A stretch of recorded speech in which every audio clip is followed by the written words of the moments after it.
An Indianapolis woman says when she called 911 after an accident, she got no answer. Jenny Dressler has the story. You know, I'm making a deal with God.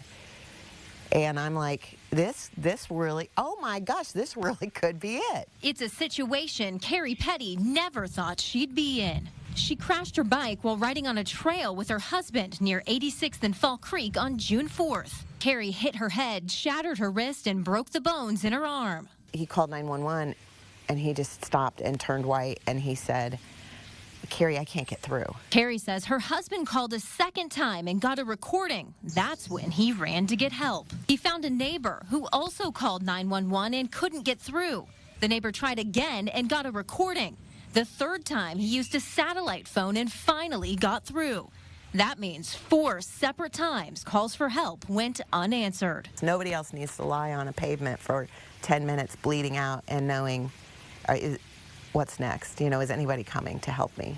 So we went to the Metropolitan Emergency Services Agency in Indianapolis today to get some answers.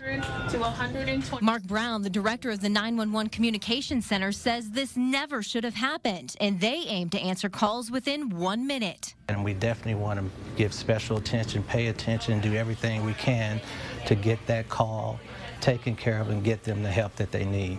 He admits the dispatch center is short-staffed and looking to hire about 30 people. He's also looking into what happened with these specific calls.